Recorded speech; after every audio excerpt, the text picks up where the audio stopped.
मैं, मेरा चाचा और मेरी बुआ, हम एक ही स्कूल में पढ़ते थे। स्कूल छोड़ो, एक ही क्लास में थे हम। हमने प्रिंसिपल को एप्लीकेशन भी लिखी थी, आदरणीय प्रधानाचार्य महोदय, हम एक ही परिवार के 3 सदस्य एक क्लास में पढ़ते हैं, कृपया 2 की फीस माफ करें। मेरा नाम विभोर चौधरी है, मैं एक जॉइंट फैमिली से हूं। जॉइंट पता है आपको?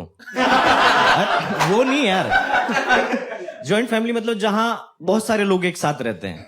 मेरी फैमिली में 40 लोग थे, जबकि मैं हिंदू हूं। हाँ, सरकार मेरे घर को चिड़ियाघर घोषित करने वाली थी, फिर उन्हें किसी ने बताया कि 2 पैर वाले जानवर जहरीले नहीं होते। मैं कभी नए दोस्त नहीं बना पाया क्योंकि घर वालों से इंट्रोडक्शन खत्म नहीं हो रहा था। रोज एक अनजान चेहरा मैं अपने ही घर में देखता था। सुबह उठता था, एक अनजान चेहरा मुझे सामने दिखाई देता था। मुझे मेरे मम्मी पापा की शक्लें धुंधली याद है, क्लियर याद नहीं है। मेरी फैमिली के लोग बढ़े जा रहे थे, कम नहीं हो रहे थे, क्योंकि ना तो बुढ़े मर रहे थे, ना बुआओं की शादी हो रही थी। मेरी 8 बुआएं थी, इतनी तो ऑनर किलिंग के बाद थी।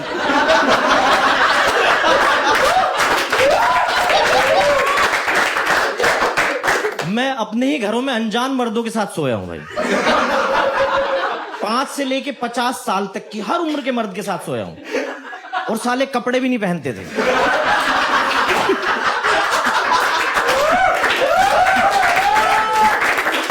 नंगे सोते थे वो।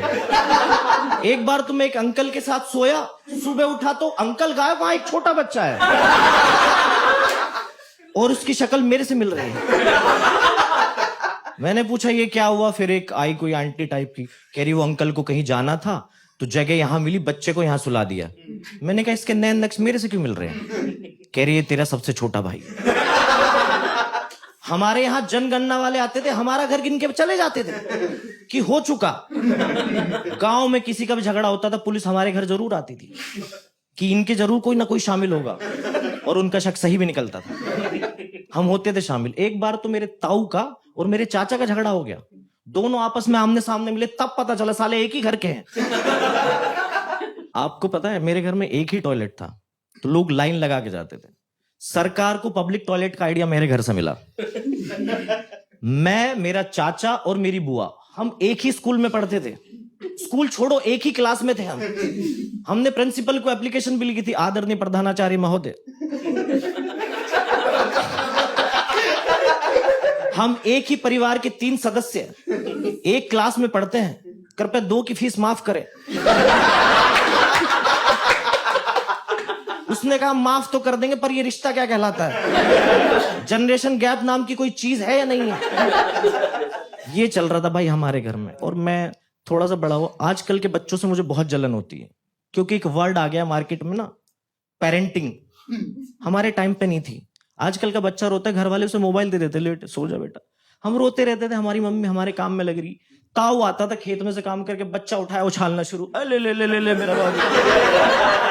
ये क्या तरीका है? बच्चा रो रहा है उसको खिलाओ, तू क्यों खेल रहा है?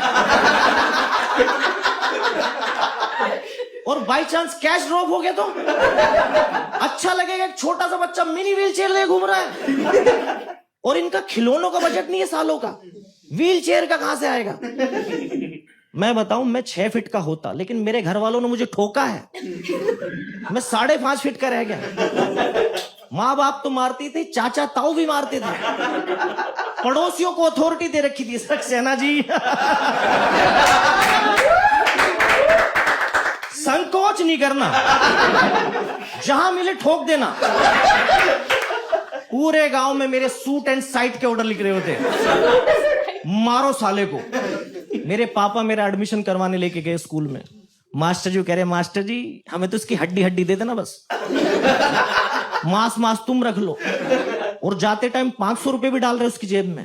मैंने कहा ये मेरा एडमिशन करवाना है, सुपारी देने आए हैं? और मास्टर भी एक नंबर का कमीना भाई, वो ऐसी जगह मारता था जहां निशान ना पड़े, यहां पिंडलियों पे, पंजों पे मारता था। मैं लगड़ा के चलता था, घर वालों को लगता है नशे कर रहा साला। एक दिन मैं लगड़ा के चल रहा था, पापा को लगा मैं दादा की नकल उतार रहा हूं। उन्होंने फिर कूट दिया मुझे। तो ये मेरे साथ चल रहा था भाई, बहुत बुरी हालत थी। एक बार की बात बताता हूँ, सच्ची स्टोरी है। मेरे स्कूल के सामने मामा का घर था। तो उस दिन भारत न्यूजीलैंड का मैच था। मैंने सोचा मामा के घर चला जाता हूँ। गया तो मामा ने कहा एक काम करते हैं, मैच देखते हैं, स्कूल स्कूल छोड़। मैंने कहा जी घर पता चल जाएगा, पिटाई होगी। कह रहा बताएगा कौन, तेरे मेरे बीच की बात है। मैंने कहा ठीक है यार, मेरा मामा कटप्पा थोड़ा ही ना है। उसकी बात पे भरोसा कर लिया। छुट्टी के टाइम मैं घर पहुंच गया। अब मेरा घर लंबा चौड़ा, इधर दादाजी, बड़े ताऊ, छोटे ताऊ, चाचा, बड़े चाचा, फिर हमारा पोर्शन था लास्ट में। मैं घर गया तो सब मेरी तरफ देख के मुस्कुरा रहे। मुझे समझ में नहीं आ रहा क्या हो रहा। मैं पहुंचा, उस दिन मैंने मेरे बाप को पहली बार दिन में घर देखा। वो हमेशा रात को ही आते थे। आते ही बोले और साहबजादे आ गए। मैंने कहा हाँ जी। कहते साहबजादे को खाना दो। मैंने कहा यार हरामजादे कहने वाला आदमी, आज साहबजादे कह रहा है, कुछ तो गड़बड़ है। मैं जैसे ही खाट पे खाना खाने के लिए बैठा, पहला ही निवाला खाया था, गाल पे आवाज आई भटा। मैंने कुछ नहीं सोचा, क्यों मारा कैसे मारा इनको पता चला ही नहीं। दिमाग से एक ही बात निकली, भागो बेंचो। मैं भाग लिया भाई वहां से। मैं पत्ता तोड़ भाग रहा हूं। चाचा ताऊ सबको क्रॉस करता हूं। सामने 5 फुट की दीवार थी। मैं खड़ा का खड़ा कूद गया। मुझे नहीं पता था उधर मेरा ताऊ खड़ा है। ले मेरा बाबू। कैच करा और खेलता हुआ घर ले आया।